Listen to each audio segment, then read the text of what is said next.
Hello guys, welcome to study circle. अगर आप BPSC teaching recruitment exam की तैयारी कर रहे हैं या फिर अन्य कोई भी एग्जाम की तैयारी कर रहे हैं तो आप एससीईआरटी के इम्पोर्टेंस को जानते हैं। तो इसी सीरीज में आज हम लोग जो है क्लास 9th स्टैंडर्ड का चैप्टर 3 अपवाह स्वरूप को पढ़ेंगे। इस चैप्टर का जो है पार्ट 1 ऑलरेडी हम लोग पढ़ चुके हैं। आज हम लोग इसका बाकी बचा हुआ हिस्सा जो है वो पार्ट 2 में पढ़ेंगे। तो आपसे रिक्वेस्ट है कि अगर आप हमारे चैनल में नए हैं तो हमारे चैनल को जरूर से जरूर सब्सक्राइब कर लीजिए। वीडियो पसंद आता है तो इसे लाइक करें, दोस्तों में शेयर करें और अपना जो फीडबैक है वो कमेंट बॉक्स में जरूर लिखें। पार्ट 1 में जो है हम लोग जो अपवाह स्वरूप है क्या है उसके बारे में ऑलरेडी समझ चुके थे। और जो नदियां हैं, है ना, जो नदियां दो प्रकार की है, हिमालय की नदियां और प्रायद्वीपीय नदियां। और हिमालय की नदियां और प्रायद्वीपीय नदियों में भी एक एक नदी के बारे में हम लोग डिटेल्स में पढ़ चुके थे। आज जो है हम लोग पार्ट 2 में पढ़ेंगे। नदी तो हो गया था, आज हम लोग झील के बारे में पढ़ेंगे। तो जलाशय या झील क्या होता है इसके बारे में हम लोग पढ़ेंगे। तो कश्मीर स्थित डल तथा उलर झील, नैनीताल, राजस्थान का सांभर झील, बेगूसराय का कांवर झील, पक्षी विहार। कांवर झील में ये क्या है कि पक्षी विहार है। और बेतिया का सरैया मान, दरभंगा का लक्ष्मी सागर जैसे जलाशय से हम लोग क्या है ऑलरेडी जानते हैं। तो झील का नाम सुनते ही जैसे हम लोग के दिमाग में सबसे पहले आता है कश्मीर का डल झील या उलर झील, जिसमें क्या है कि लकड़ी का जो है नाव जिसके ऊपर जो घर बना हुआ रहता है वो सब चलते रहता है। फिर नैनीताल में भी झील है, राजस्थान का सांभर झील है, बेगूसराय और हमारे बिहार में क्या है कि बेगूसराय का कांवर झील है। और कांवर झील में ही एक बहुत बड़ा पक्षी विहार है। बेतिया में भी एक झील है, उसका नाम क्या है, सरैयामान है। दरभंगा का लक्ष्मी सागर झील है। ये सब क्या है, झील है। और झील में क्या है कि ये मानवीय उपयोग के साधन के साथ साथ पर्यटकों के लिए एक आकर्षण का केंद्र भी होता है। मतलब हम लोग क्या है वहां पे घूमने भी जाते हैं। लेकिन सिर्फ घूमने के अलावा झीलों का और भी क्या काम है वो भी हम लोग यहाँ पे समझेंगे। तो यही यही इस चैप्टर में भी बताया गया है कि झीलों का महत्व को हम लोग इस चैप्टर में पढ़ेंगे तो जानेंगे। तो सबसे पहले क्या हम लोग सोचते हैं कि अगर उन जगह पर झील नहीं होता तो क्या ये इतने पर्यटकों को आकर्षित कर पाते जितना आज करते हैं। प्राय जल भरे विशाल गड्ढे को झील के रूप में जाना जाता है, पर झीलों के आकार प्रकार के साथ इनके प्रकृति में भी भिन्नता पाई जाती है। और वर्षा के जल के जमाव तथा हिमानियों और हिम चादरों के पिघलने से झील का निर्माण होता है। झील मुख्यतः प्राकृतिक कारणों से ही निर्माण होती है। तो झील का क्या खास बात है कि देखिए, अगर जैसे पोखर है, तालाब है, वो भी तो उसी तरह की होता है ना कि कहीं पे पानी जमा हो गया तो क्या हम लोग किसी पोखर तालाब को घूमने जाते हैं? नहीं जाते। लेकिन झील आकर्षण का केंद्र क्यों होता है? क्योंकि ये बहुत बड़े हिस्से में होता है। और दूसरा होता है कि झीलों के आसपास का जो प्रकृति होता है वो भी बहुत आकर्षक होती है। और इसमें क्या होता है कि वर्षा का जल जम जाता है या फिर हिमालय या हिमानी और हिम चादर, मतलब ये जो होता है जैसे हिमालय के पास डल और उलर झील है, उसका पानी कहाँ से आता है? जो हिमालय पर्वत का जो पहाड़ जो बर्फ होता है वही पिघल पिघल के वहां पे जमा होता है। और जो दूसरे जगह की झीलें, वहां पे क्या होता है कि जो बारिश का पानी होता है वो जमा होता है या फिर जो नीचे मिट्टी के नीचे से पानी आते रहता है उससे वो झील का निर्माण होता है। और झील का निर्माण कैसे होता है? झील को कोई जैसे तालाब या पोखर पे जैसे कोई आदमी भी खुदवाता है ना, मानव निर्मित होता है। लेकिन झील क्या होता है कि ये प्रकृति निर्मित होता है, वो प्राकृतिक कारणों से ही बनती है। तो झील जो है विभिन्न विभिन्न कारणों से बनती है। तो हम लोग इसको पढ़ेंगे कि झील मतलब किस तरह तरह से बना है। तो सबसे पहला जो झील का प्रकार है, सबसे पहला है धसान घाटी झील। क्या है? धसान घाटी झील। दूसरा प्रकार क्या है? गोखुर झील। तीसरा प्रकार है क्रेटर झील। चौथा है लेगुन झील। और पांचवा अवरोधक झील। छठा जो है वो है हिमानी झील। और सातवां जो है वो भूगर्भीय क्रिया से निर्मित झील, है ना। तो ये जो है सातों प्रकार के झील को अब हम लोग डिटेल्स में पढ़ेंगे। तो सबसे पहले है धसान घाटी झील। तो धसान घाटी झील में क्या होता है कि धसान घाटी में जब जल जमाव होता है तब इस प्रकार का झील बन जाता है। और अफ्रीका में इस प्रकार के झील की संख्या जो है अधिक है। अब विक्टोरिया, हरिडोल्फ, न्यासा, ये सब क्या है? धसान घाटी झील का उदाहरण है। भारत में तिलैया बांध जो है झारखंड में, वो भी क्या है? धसान घाटी में कृत्रिम झील बनाया गया है ना। तो धसान घाटी हम लोग समझ गए कि धसान घाटी मतलब क्या होता है, जैसे कोई घाटी है ना, वहां पे जब जल जम जाता है तो क्या होता है कि वो झील का रूप ले लेती है। और अफ्रीका में इस प्रकार का झील का संख्या बहुत ज्यादा है। और एग्जाम्पल दिया जैसे विक्टोरिया, रेडोल्फ, न्यासा, ये सब। भारत में जैसे तिलैया, तिलैया में क्या है उसको, लेकिन वो क्या है? कृत्रिम झील। किस तरह से कृत्रिम झील है कि तिलैया में बहुत ज्यादा खनन होता है और खनन के कारण क्या है, पहाड़ों में जो है वो घाटी जैसा बन गया है। और वहीं पे एक झील का जो है निर्माण हो गया है ना। तो इसी ये तिलैया बांध भी जो है लेकिन धसान घाटी झील का ही एक एग्जाम्पल है। गोपुर झील क्या है? तो नदियों में जब अवसाद की मात्रा बढ़ जाती है या भूमि की ढाल कम हो जाती है तब इसके मार्ग में विसर्पण पैदा होने लगता है और अंततः विसर्पित भाग कटकर मुख्य धारा से अलग हो जाती है, जिसका आकार गाय के खुर के समान होता है। इसे गोखुर या परित्यक्त झील कहा जाता है। उत्तरी बिहार में इस प्रकार के झील पाए जाते हैं, जैसे एग्जाम्पल दिया है बेतिया का सरैया मान या बेगूसराय का कांवर झील इसका उदाहरण है। तो इसको समझिए, जैसे ये नदी है, ये नदी ऐसे ऐसे बहती है ना। तो कहीं कहीं पे क्या होता है कि नदी जो है गाद लेके आती है, गाद तो यहाँ पे आते आते गदी नदी में इतना गाद जमा हो जाता है ना, तो पानी जो है ये यहाँ से विभाजित हो जाता है, फिर नदी यहाँ से बहने लगता है। और ये फिर जो होता है ये नदी पहले से बह रहा था, अब जो गाद के कारण यहाँ मुंह बंद हो गया, यहाँ से बहने लगा, तो ये पानी जो है ऑलरेडी यहाँ पे अलग से जमा होके रह गया। तो ये वाला जो हिस्सा है ये गोकुल झील कहलाता है। और इसकी का एग्जाम्पल है बेतिया का सरैया मान झील और बेगूसराय का कांवर झील। अब हम लोग पढ़ेंगे क्रेटर झील के बारे में। जब ज्वालामुखी के क्रेटर से राख और लावा का आना बंद हो जाता है तब क्रेटर में वर्षा का जल जमा होकर झील में परिणत हो जाता है। बोलीविया का टिकी-काका और टर्की का बॉन झील जो है उसका उदाहरण है। भारत में भी ऐसा झील है, कहाँ है तो लोनार झील जो है इस प्रकार का एक एग्जाम्पल। तो क्रेटर क्या है कि जब ज्वालामुखी के क्रेटर से जब ज्वालामुखी ऐसे फूटता है ना, और यहाँ से क्या लावा और ये सब बहते रहते हैं, लेकिन जब ये बंद हो जाता है ना तो यहाँ पे क्या होता है, इस जगह पे इस तरह गड्ढा जम जाता है और यही जो है फिर क्या होता है कि क्रेटर, उसी में फिर वर्षा का पानी जमा होने लगता है और उसी को क्या कहते हैं हम लोग, क्रेटर झील कहते हैं। इसका एग्जाम्पल क्या है, जो बोलीविया एक कंट्री है वहाँ पे टीटीकाका झील और टर्की जो है, जो तुर्की जिसे भी कहते हैं, तुर्की का बॉन झील इसका उदाहरण है। और भारत में क्रेटर झील का उदाहरण है लोनार झील। लोनार झील बताइए किस स्टेट में, आप लोग कमेंट करके बताइए। ऑप्शन अब है चौथा नंबर का झील क्या है, लैगून झील। तो लैगून झील क्या है कि इसको स्पीड तथा रोधिका के द्वारा समुद्र तटीय प्रदेशों में जब समुद्री जल समुद्र से अलग कर लिए जाते हैं तब ऐसे झील लैगून कहलाते हैं। और लैगून का उदाहरण भारत स्थित सिल्का एवं तुलिका झील है। तो समुद्र का किनारा जो है ये मान लीजिए कि ये समुद्र का किनारा है, इधर समुद्र है पूरा। अब क्या होता है कि समुद्र का थोड़ा सा हिस्सा जो क्या होता है कि यहाँ पे एक झील होता है, तो ये जो है ना इधर तो पूरा मिट्टी है, लेकिन इसी का है ना थोड़ा सा यहाँ पे समुद्र छूट जाता है इस तरह से इधर, या फिर यहाँ पे पानी निकलने लगता है नेचुरली, तो इसको कहते हैं लैगून झील कहते हैं। मतलब ये समुद्र का ही पार्ट होता है, लेकिन इस साइड मिट्टी भर जाने से क्या होता है कि ये समुद्र से कट के अलग होते हैं। या फिर कभी कभी क्या होता है, जैसे ये तट है बहुत ही कटीला फटीला तट है, तो कभी कभी क्या होता है जैसे ये समुद्र है, लेकिन यहाँ पे क्या हो गया, अचानक से आया मिट्टी और यहाँ गाद बह गया और ये इतना गाद जमा हो गया यहाँ से कि ये पूरा मिट्टी मिट्टी भर गया और ये जो पानी है यहाँ पे उसका बचा हुआ रह गया झील के से, जिसे क्या कहते हैं हम लोग, लैगून झील कहते हैं। नेक्स्ट प्रकार है अवरोधक झील का। तो अवरोधक झील क्या है कि कभी कभी पर्वतीय प्रदेशों में भी भूस्खलन के कारण चट्टानें गिरकर नदियों के प्रवाह को रोक देते हैं, तो इससे भी झील बन जाते हैं और इसे क्या कहते हैं हम लोग, अवरोधक झील कहते हैं। तो पहाड़, जैसे कि ये पहाड़ और पहाड़ों के प्रदेश से नदी बहते बहते आ रहा है, अब ऐसे बह रहा है ना, अब यहाँ से क्या है कोई पत्थर लुढ़क के आया और बीच में ऐसे रुक गया, तो क्या है कि अवरोध सृष्टि हो गया, तो अब पानी क्या है यहाँ से घूम के जाएगा, लेकिन जो यहाँ पे पानी बच गया था है ना, तो वो क्या होता है कि वो अवरोधक झील कहलाता है। हिमानी झील क्या है, तो हिमालय क्षेत्र में हिमानी द्वारा निर्मित झीलों में जैसे नैनीताल, भीमताल, सातताल आदि ये सब सुंदर उदाहरण है। हिमानी झील भी इसी तरह से कि ये जैसे एक पहाड़ है और पहाड़ से पानी बह बह के आया और कोई गड्ढा है उसमें आके जमा हो गया, तो ये आपका हो गया हिमानी झील। भूगर्भीय क्रिया से निर्मित झील क्या है, तो जम्मू कश्मीर में उलर झील मीठे पानी का भारत का सबसे बड़ा झील है और जल विद्युत पैदा करने के लिए नदियों पर बांध लगाए जाने से भी इस झील का निर्माण हुआ है। जैसे भाखड़ा नांगल परियोजना के विकास से गोविंद सागर झील का निर्माण हुआ है और लोकतक एवं बरियानी जैसे कई मीठे पानी के झील के साथ साथ राजस्थान का लवन युक्त सांभर झील भी इसी प्रकार का झील है। जैसे क्या है कि आ रहा है पहाड़ है, उससे कोई नदी बहते बहते आ रहा है, अब यहाँ पे मैंने बांध लगाया है ना, तो इससे क्या हो गया, पानी पूरा पानी तो आ नहीं पाता है, तो थोड़ा बहुत पानी क्या है बह के इधर उधर आ गया और यहाँ पे आके जमा हो गया। तो ये उलट झील जो है वो मीठे पानी का भारत का सबसे बड़ा झील है और इसका एग्जाम्पल है।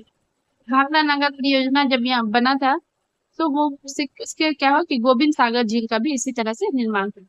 और लोकतक और बड़ियानी भी क्या है, ये मीठे पानी का झील है, लेकिन राजस्थान में एक झील है इसी प्रकार से भूगर्भीय क्रिया से निर्मित हुआ है, सांभर झील।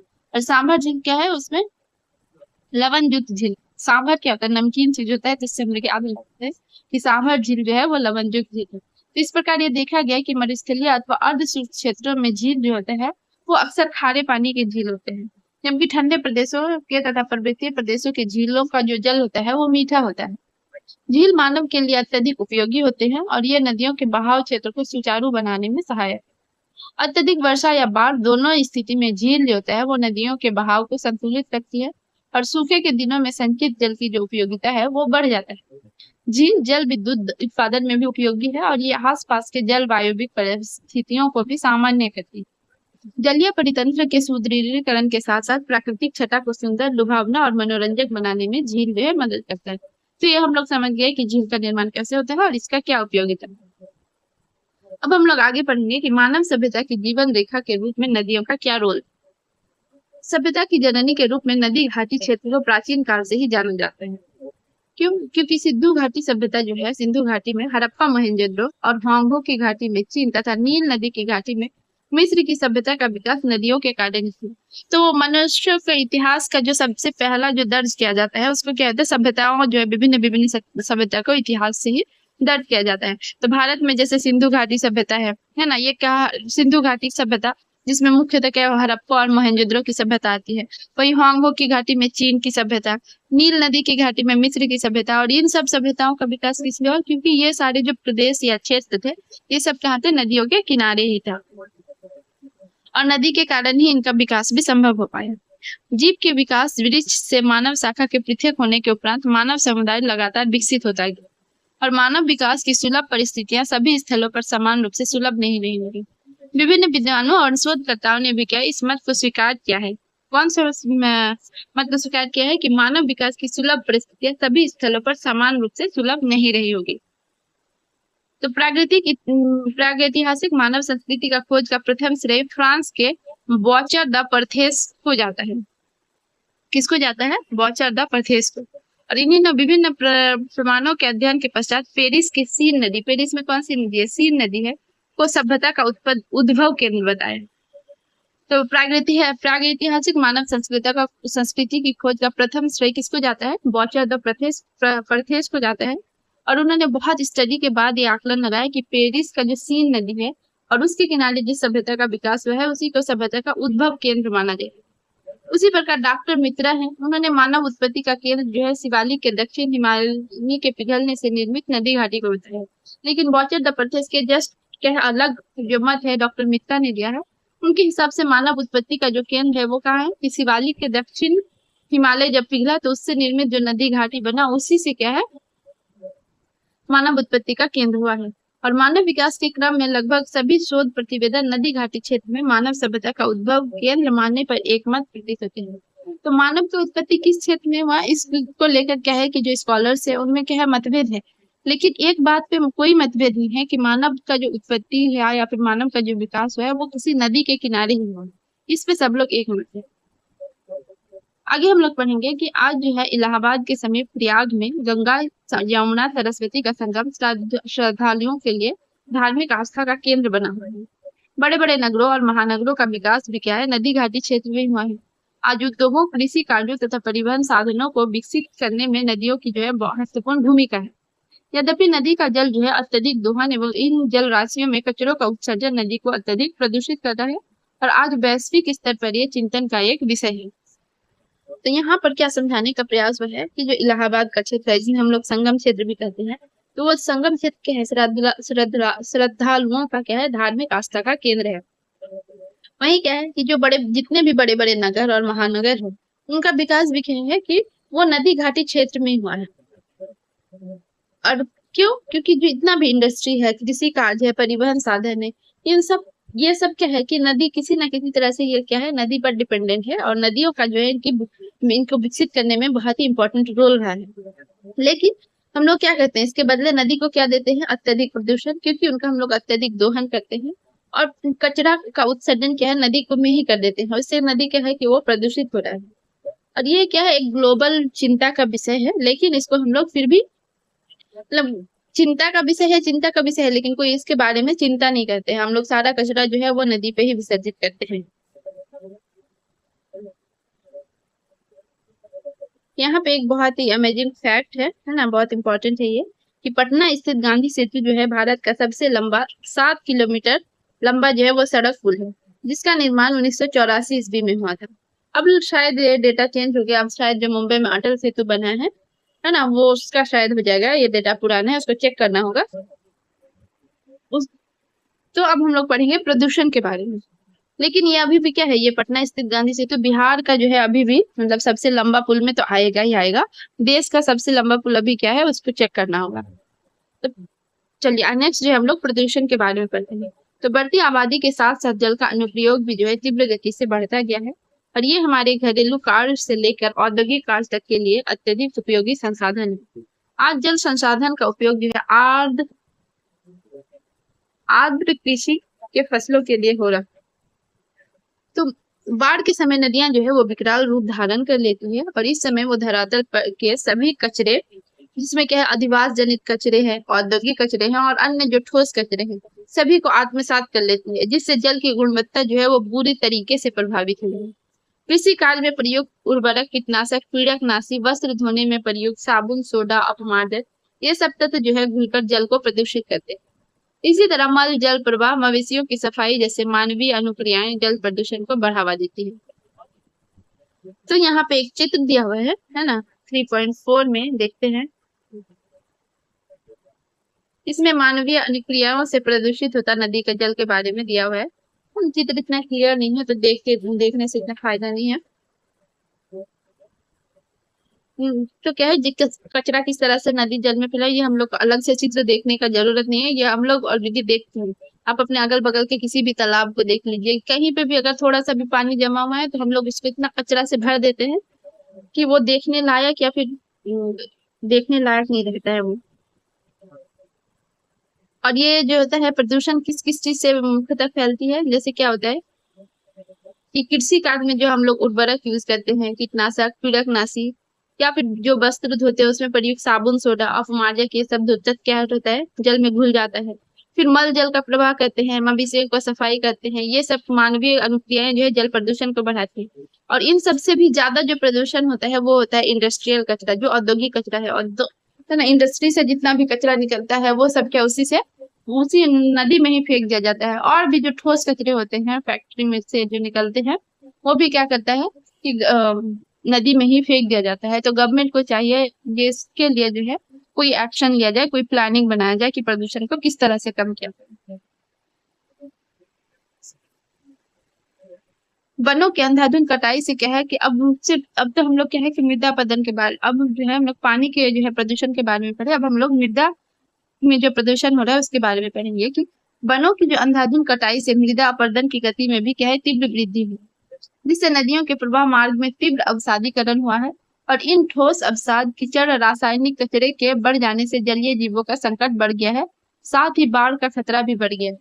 तो यहाँ पे जैसे वनों का कटाई से भी क्या है किस तरह से उसका पानी का प्रदूषण होना कनेक्ट क्या है कि जब वन को हम लोग अंधाधुंध काट देते हैं तो उससे क्या होता है मृदा अपरदन होता है। मृदा अपरदन मतलब कि मिट्टी जो बह जाता है, तो जब मिट्टी बह जाता है उससे क्या होता है कि नदियों का प्रवाह मार्ग में क्या है तीव्र अवसादीकरण होता है। वो सारा कीचड़ बह के कहाँ जाता है, जो नदी काट देता है वो सारा कीचड़ और जितना भी ठोस अवसाद है वो सब नदी में ही जाता है।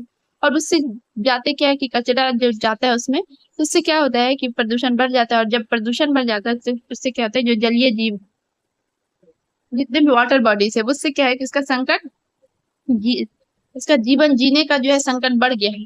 और उसके साथ साथ क्या होता है कि जो बाढ़ का खतरा है वो भी बढ़ गया है। तो बाढ़ बहुत ज्यादा होने का एक कारण ये भी है वनों की अंधाधुंध कटाई। तो यहाँ पर एक इम्पोर्टेंट फैक्ट जो है कि बड़े आकार की झील को समुद्र भी कहा जाता है, जैसे कि कैस्पियन सागर, मृत सागर, अरल सागर, ये सब वास्तव में क्या है झील है, लेकिन फिर भी इसको जैसे हम लोग सागर या समुद्र कहते हैं। नीचे दिया हुआ है कि ये एक फ्लड के बारे में दिया हुआ है एक इम्पोर्टेंट फैक्ट कि वर्ष 1987, 2004, 2007, 2008 में कोसी नदी के बाढ़ से बिहार राज्य को अपार जनधन की क्षति हुई है। संरक्षण के बारे में पढ़ेंगे कि नदी प्रदूषण ने पर्यावरण पर प्रतिकूल प्रभाव डाला है। आज विश्व के अनेक देश इस समस्या से जूझ रहे हैं और इस संकट की स्थिति से निपटने के लिए संरक्षण कार्य पर ध्यान देने की आवश्यकता है। तो संरक्षण का क्रियान्वयन जो है वो व्यक्ति, समाज तथा राष्ट्र हित में अपरिहार्य है। तो संरक्षण के लिए क्या करना चाहिए? तो सबसे पहले जो है कि वनस्पति का विकास करना चाहिए। वनस्पति के विकास से क्या होगा कि वनस्पति हमें प्रदूषण मुक्त पर्यावरण जीने में मदद करती है। शुद्ध वायु के साथ साथ ये हमें फल, औषधि, कीमत, लकड़ियां भी प्रदान करती है। इनकी जड़ें जो है मृदा को संगठित रखता है और जो नदियों एवं वायु द्वारा अपरदन की प्रक्रिया को निष्प्रभावी बना देता है। इससे न केवल नदियों के कटाव नियंत्रित हो जाते हैं, बल्कि नदियों में अवसाद के प्रवाह पर भी अंकुश लग जाता है। वनस्पतियां वायुमंडल में विद्यमान कार्बन डाइऑक्साइड को अवशोषित कर हमें ऑक्सीजन जैसे जीवनदायिनी गैस लौटा देते हैं तथा पर्यावरण को संतुलित रखते हैं। अतः पर्यावरणीय दृष्टि से किसी राष्ट्र के कुल भूभाग का 33% भाग जो है वो वनाच्छादित होना चाहिए। और वर्तमान समय में भारत के मात्र 19.25% भूभाग ही जो है वनाच्छादित है, जो पर्यावरण के लिए अनुकूल नहीं है। और वनों के क्षेत्रफल में कमी का प्रभाव जो है वो वन्य प्राणियों पर भी पड़ा है तथा उनका आवास जो है वो दिनों दिन छोटा होने लगा है। तो वनस्पति के विकास में हमें ये बताया गया है कि वनस्पति जो है एक ऐसा चीज है जो हमें प्रदूषण मुक्त पर्यावरण जीने में मदद कर सकता है। कैसे? क्योंकि वनस्पति हमें क्या है, शुद्ध वायु प्रोवाइड कराती है, इसके साथ हमें क्या है, फल, औषधि, कीमती लकड़ियां भी देती है। और वनस्पति का जो सबसे इम्पोर्टेंट रोल है कि इसके जो जड़ है वो क्या है, मृदा को संगठित रखती है, मतलब मृदा को पकड़ के रखती है, जो नदियों और वायु द्वारा अपरदन की प्रक्रिया को निष्प्रभावी बना देती है, मतलब उससे अपरदन को यह रोकती है। इससे क्या होता है कि इससे न केवल नदियों का कटाव नियंत्रित हो जाता है, बल्कि नदी में जो अवसाद होता है उसके प्रभाव पर भी अंकुश लग जाता है। दूसरा क्या है कि वनस्पति जो है वायुमंडल में जो कार्बन डाइऑक्साइड जितना होता है, मतलब कार्बन डाइऑक्साइड क्या है, एक तरह से पॉल्यूशन है, तो जो पॉल्यूशन होता है उसको क्या करता है, अवशोषित कर लेता है और उसके बदले में हमें क्या रहता है, जो हम उनको जीवनदायिनी गैस है, ऑक्सीजन, वो हमें लौटा देता है और पर्यावरण को बैलेंस रखता है। अतः क्या है कि पर्यावरणीय दृष्टि से किसी भी राष्ट्र का कुल भूभाग का 33% भाग जो है वनाच्छादित होना चाहिए। मतलब कोई भी अगर देश है तो उसका 33% में जो है वन होना जो है वो लाजमी है। लेकिन ऐसा भारत में तो 33 के जगह पे सिर्फ 29 है, वो भी क्या है कि लक्षद्वीप और अंडमान के जंगलों को मिलाकर, वो तो भारत से काफी दूर है ना, उसको काउंट करने से नहीं चलेगा। जो भारत का मेन भूभाग है तो उसको काउंट करना पड़ेगा, जो कि मतलब जरूरत से बहुत कम है। अब हम लोग पढ़ेंगे राष्ट्रीय जो है राष्ट्रीय नदी संरक्षण योजना के बारे में पढ़ेंगे। तो नदियों में क्या है कि 90% जल का जो है संसाधन मानसूनी वर्षा और हिमालय क्षेत्र में हिम के पिघलने के कारण होती है, किंतु इसका जो अनिश्चित और अपरिमित वितरण है बाढ़ और सुखाड़ जैसी प्रलयंकारी परिस्थितियां पैदा करती है। और इन परिस्थितियों या आपदाओं से निपटने के लिए नागरिकों के जागरूक होने और सरकारी तंत्र के योजनाबद्ध तरीके से कार्य करने की आवश्यकता है। यद्यपि भारत सरकार ने जो है गंगा कार्य परियोजना को 1985 में आरंभ किया था, किंतु इसे 31 मार्च 2000 को बंद कर दिया गया। और इस संदर्भ में राष्ट्रीय नदी संरक्षण प्राधिकरण की कार्यकारिणी समिति ने प्रथम चरण की समीक्षा के उपरांत कुछ सुझाव भी पारित किए थे और इन सुझावों एवं योजनाओं को देश के प्रमुख प्रदूषित नदियों में राष्ट्रीय नदी संरक्षण योजना अंतर्गत लागू किया गया है। तो इस योजना के अंतर्गत क्या होता है कि 16 राज्यों के 27 नदियों के किनारे बसे 152 नगरों को शामिल किया गया और इस कार्य योजना के तहत 57 जिलों में प्रदूषण कम करने का प्रयास किया जा रहा है। प्रदूषण कम करने के लिए 215 योजनाओं को जो है स्वीकृति प्रदान की गई, जिसमें से 69 योजनाएं पूरी कर ली गई है। इस योजना के अंतर्गत जो है लाखों लीटर प्रदूषित जल को शुद्ध करने का लक्ष्य रखा गया है और इस योजना के अंतर्गत झील संरक्षण कार्य को भी सम्मिलित किया गया है। प्रारंभ में 2 झील थे, जैसे पवई महाराष्ट्र, ऊटी तमिलनाडु को शामिल किया गया था और आज गंगा, यमुना, गोमती सहित अनेक नदियों पर इस तरह के संरक्षण कार्यक्रम चल रहे हैं। तो यहाँ पे क्या समझाया गया है कि राष्ट्रीय नदी संरक्षण योजना, इसमें क्या है कि नदियों में 90% जल जो होता है वो जल का संधारण जो होता है वो मानसूनी वर्षा और हिमालय क्षेत्र के हिम के पिघलने के कारण होती है। तो ये तो हम लोग जब नदियों के बारे में पढ़ रहे थे तो वही तभी पढ़ लिया था कि नदियां 2 प्रकार की होती है, एक हिमालयी नदी और दूसरा मानसूनी या प्रायद्वीपीय नदियां। तो उसमें क्या होता है कि जल का जो संधारण होता है, मतलब जो जल आता है वो क्या आता है, तो हिमालय के हिमानी के पिघलने से होता है, हिम के पिघलने से, या तो फिर वर्षा के जल से। लेकिन इसका क्या है कि अनिश्चित या अपरिमित वितरण, मतलब कभी ज्यादा हो जा रहा है, कभी कम हो जा रहा है। तो इससे क्या होता है, जब ज्यादा होता है बाढ़ होता है, जब कम हो जाता है तो सुखाड़ की स्थिति बन जाती है। इससे क्या है, बहुत ही भयावह परिस्थितियां पैदा होती हैं। और इन परिस्थितियों आपदाओं से निपटने के लिए नागरिकों को जागरूक होना पड़ेगा। और सरकारी जो तंत्र है, मतलब जो गवर्नमेंट है, इसको भी क्या है कि बहुत ही प्लान्ड वे में काम करना पड़ेगा।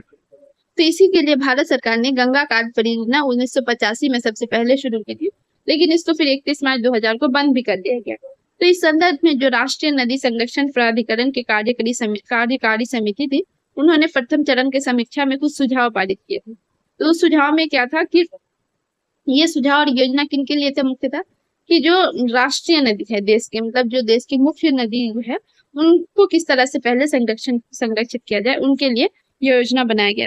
तो इस योजना में खास बात क्या थी कि 16 राज्यों के 27 नदियों पर के किनारे या 152 नगर है। और उन 152 नगरों में क्या है कि इस कार्य योजना के तहत 57 जिलों में प्रदूषण कम करने का प्रयास किया जा रहा है। और ये जो गंगा साफ करने की योजना है, इसमें 57 डिस्ट्रिक्ट में प्रदूषण कम करने का प्रयास किया जा रहा है। और प्रदूषण कम करने के लिए क्या है कि 215 योजनाओं की स्वीकृति प्रदान की गई है, जिसमें 69 तो कंप्लीट हो गई है, लेकिन असर 0, नील बटा शून्य। और इस परियोजना के अंतर्गत लाखों लीटर प्रदूषित जल का शुद्ध करने का लक्ष्य रखा गया। और ये परियोजना किस लिए बनाई गई है, क्योंकि इस परियोजना के अंतर्गत लाखों लीटर जो जल है, प्रदूषित जल है, उसको शुद्ध करने का लक्ष्य रखा गया। इस योजना के अंतर्गत झील संरक्षण कार्य को भी सम्मिलित किया गया है। और मतलब सिर्फ नदी ही नहीं, सिर्फ जो झील है उनके संरक्षण कार्य को भी सम्मिलित किया गया।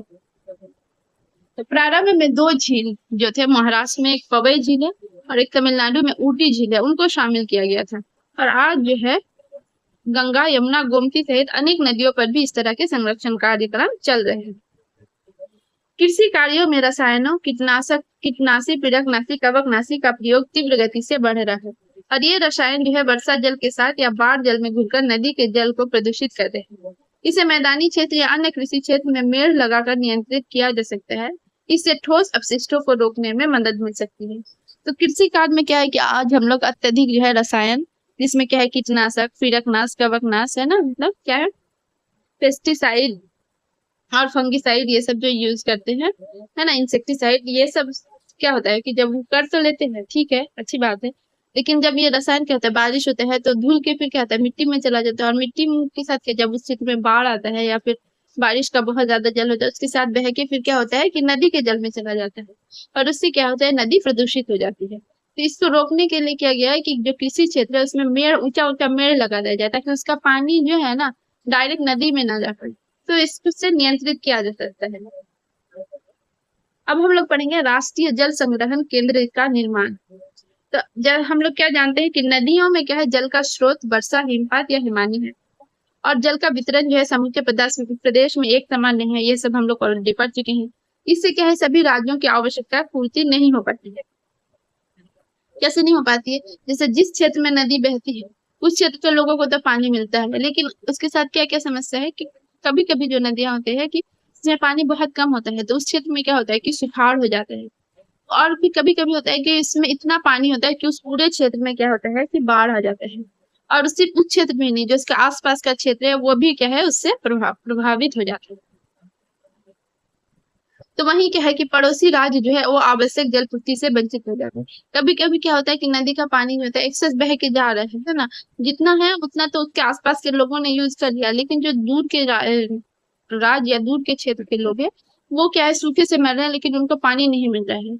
तो क्या होता है कि आवश्यक जलापूर्ति से भी क्या है वो वंचित हो जाते हैं। तो ऐसी परिस्थितियों में जल वितरण को लेकर राज्यों के बीच विवाद जो है उत्पन्न हो जाता है। अतः केंद्र सरकार को चाहिए कि वो राष्ट्रीय जल संग्रहण केंद्र की स्थापना करे और राज्यों को आवश्यकता अनुसार जल की पूर्ति करे। इससे न केवल राज्यों के विवाद हल हो जाएगा, बल्कि बाढ़ एवं सुखाड़ पर भी काबू पाया जा सकेगा। अंतरराज्यीय स्तर पर नदियों को जोड़ने की योजना जो है इस दिशा में एक प्रभावशाली नीति हो सकती है, लेकिन इस कार्यान्वयन को लेकर अनिश्चितता का माहौल है। तो इसी जो प्रॉब्लम के बारे में हम लोग पढ़े, तो इसके लिए क्या है, गवर्नमेंट को चाहिए कि एक राष्ट्रीय जल संग्रहण केंद्र का स्थापना करना चाहिए, और जो भी राज्यों के बीच जल को लेकर विवाद है उसको मतलब इससे क्या उन लोगों के बीच सुलझाव हो जाएगा ना, उसका समाधान निकल जाएगा। तो यहाँ पे एक फैक्ट दिया हुआ है कि जल में घुले रासायनिक अपशिष्ट पदार्थ अम्ल वर्षा को जन्म देते हैं। अम्ल वर्षा या एसिड रेन क्या होता है कि ये जितना भी जल में घुला रासायनिक अपशिष्ट है वो फिर भाप बन करके है कि बादलों में जाता है, और जब बारिश होता है तो फिर वही रसायन क्या होता है कि हमारे क्या है अब बारिश के पानी में के साथ फिर हमारे धरती पे आ जाता है घूमकर। तो अम्ल वर्षा से क्या होता है, तो अम्ल वर्षा का जो मतलब सबसे बुरा प्रभाव जो पड़ता है कि अगर हम बारिश में गिर गए तो हमारा स्किन इन्फेक्शन हो जाता है। दूसरा क्या होता है कि जो हमारे मॉन्यूमेंट्स है, खासकर जो ताजमहल और ये जो संगमरमर से बनाए हुए मॉन्यूमेंट्स है, उनके ऊपर जब अम्ल वर्षा होती है तो क्या होता है, वो नष्ट होने लगता है। मानव जीवन पर अफवाह तंत्र का प्रभाव। तो जैसा कि पूर्व में भी कहा जा चुका है कि नदी अफवाह क्षेत्र मानवीय सभ्यता एवं संस्कृति की जननी है, और भारत के आर्थिक विकास में नदियों का स्थान महत्वपूर्ण रहा है। नदियां आदिकाल से ही मानव जीवन गतिविधियों का साधन रहा है। नदियां जो है विभिन्न सभ्यताओं व संस्कृतियों की जन्मस्थली के साथ साथ मानव सभ्यता का पालना भी है, और नदियों के जल प्रपात जो है वो जल विद्युत शक्ति उत्पादन केंद्र के साथ साथ पर्यटन के आकर्षण केंद्र भी है। प्राचीन काल में सड़क एवं वायुमार्ग के साधन के अभाव में ये परिवहन का सर्वाधिक उपयुक्त साधन था, और आज यहाँ क्या है, राष्ट्रीय जलमार्ग का भी विकास हो रहा है। सामरिक दृष्टि से यानी कि व्यापार की दृष्टि से क्या है, नदियां आज भी उपयोगी है। नदियों के प्रभाव से एक कृषि जो है, कृषि भूमि का आज 40% भूभाग जलोढ़ मिट्टी से ढका हुआ है, जो नदी घाटी डेल्टा और तटीय प्रदेशों में फैले हुए हैं। गंगा सिंधु गंगा ब्रह्मपुत्र का डेल्टा एवं मैदानी क्षेत्रों में जलोढ़ की जो है वो प्रचुरता है। उत्तरी बिहार में क्या है कि कोसी बागमती गंडक आदि नदियां प्रति वर्ष बड़ी मात्रा में जलोढ़ का निक्षेप करती है, जिससे मिट्टी की उर्वरता जो है वो बनी हुई है। आगे है कि वर्तमान परिवेश में नदियों पर बहुउद्देशीय परियोजना का विकास हुआ है। इनमें से कुछ तो पूर्ण हो गए हैं और कुछ आज भी जो है वो निर्माणाधीन है, और इन्हीं उद्देश्यों की पूर्ति के लिए नदियों पर कई बांध लगाए गए हैं, जिससे मानव निर्मित नहर एवं झीलों का विकास हुआ है। ऐसे नहर एवं झील जो है वो जलीय जीवों के लिए उत्तम है, और एक क्रीड़ा स्थली होने के साथ साथ पर्यटन के सुरम्य स्थल है। इन बांधों के बन जाने से बाढ़ पर नियंत्रण करने, नौकायान के मार्ग विकसित करने और जलीय जीव के प्रजनन करने, मृदा अपरदन को रोकने, जल विद्युत उत्पन्न करने, वनों के विकास करने जैसी महत्वाकांक्षी योजनाओं को जो है बल मिलता है। भाखड़ा नांगल क्या है, जो सतलुज नदी की एक परियोजना है। ये बहुत इंपॉर्टेंट है कि भाखड़ा नांगल कहाँ है, तो ये सतलुज नदी पर है, और सतलुज नदी की जो है बहुत ही इंपॉर्टेंट क्या है, ये एक परियोजना है। और ये इसलिए खास है क्योंकि इसमें 1200 मेगावाट विद्युत उत्पादन के साथ साथ लगभग 20 लाख हेक्टेयर भूभाग को सिंचित करता है, मतलब इससे जो है सिंचाई भी की जाती है। और टिहरी परियोजना का विकास जो है भागीरथी नदी पर है। तो भाखड़ा नांगल अगर सतलुज पे हुआ है तो वही टिहरी परियोजना का विकास किसमें हुआ है, भागीरथी नदी पर हुआ है। और टिहरी परियोजना में 2400 मेगावाट विद्युत उत्पादन होती है। ठीक इसी तरह बिहार में भी अनेक परियोजनाएं प्रस्तावित है, जिसमें सोन परियोजना को छोड़कर शेष सभी नदी घाटी परियोजनाएं अभी निर्माणाधीन है, मतलब अभी बन ही रहा है, कब बनेगा इसका पता नहीं है। तो सोन परियोजना को छोड़कर मतलब सोन में जो है ऑलरेडी परियोजना ये कंप्लीटेड है और वहां पे बिजली बनाई जाती है। पंडित नेहरू या जो देश के प्रथम प्रधानमंत्री थे, उसने नदी घाटी परियोजना को आधुनिक भारत का मंदिर कहता है। तो ये बहुत क्वेश्चन पूछा जाता है कि आधुनिक नदी घाटी परियोजनाओं को आधुनिक भारत का मंदिर किसने कहा था, तो ये जवाहरलाल नेहरू जो भारत के प्रधानमंत्री थे उन्होंने कहा था। यहाँ पर एक इम्पोर्टेंट फैक्ट दिया है कि भागीरथी नदी पर स्थित टिहरी परियोजना विश्व की 5वीं और एशिया की जो है सबसे बड़ी नदी घाटी परियोजना है। तो टिहरी परियोजना जो है वो भारत की जो है या फिर एशिया की जो है सबसे बड़ी नदी घाटी परियोजना है, और विश्व में जो है इसका नंबर 5 पे आता है, ये 5वें नंबर पे आता है। नदियां जो है अपने साथ लाए गए अवसाद का निक्षेपण मैदान एवं घाटी में करती है, जिसमें उपजाऊ मिट्टी के साथ साथ जीवाश्म भी पाए जाते हैं। ये जीवाश्म जो है खनिज एवं खनिज तेल के स्रोत होते हैं, और दामोदर घाटी क्षेत्र जो होता है वो कोयला निक्षेप के लिए विश्व विख्यात है। इसके अलावा नदी घाटी क्षेत्र से महत्वपूर्ण गैर धात्विक खनिज जैसे कि लौह अयस्क, सोना, क्वार्ट्ज आदि होता है, और इसके अतिरिक्त नदियों के आसपास की जो जलवायु है वो संशोधित हो जाती है, जो मानव बसाव को प्रेरित करता है। उपरोक्त सभी पहलू मानव जीवन पर नदियों के सकारात्मक स्थितियों को दर्शाता है, और इन सुविधाओं को पाकर मानव उन्नति के शिखर पर पहुंचकर आज इन नदियों के अस्तित्व को ही खतरे में डाल दिया है। तो क्या है कि ये जो जीवाश्म है वो क्या है, खनिज एवं खनिज तेल के स्रोत होते हैं। कौन से जीवाश्म, कि नदी जो है अपने साथ लाए गए अवसादों का निक्षेपण क्या करता है, कहाँ पे जमा करता है, उसको मैदान और घाटी में करता है। और उन क्या कहता है कि अवसादों में सिर्फ क्या उपजाऊ मिट्टी ही नहीं होती है, उसे उसमें क्या होता है बहुत सारा जीवाश्म होता है, जीवाश्म होता है फॉसिल फ्यूल्स। और ये जीवाश्म क्या है बाद में जो है खनिज और खनिज तेल का प्रमुख स्रोत होता है। इसी तरह दामोदर घाटी घाटी क्षेत्र जो है वो कोयला निक्षेप के लिए विशेष रूप से विख्यात है, वो विश्व विख्यात है।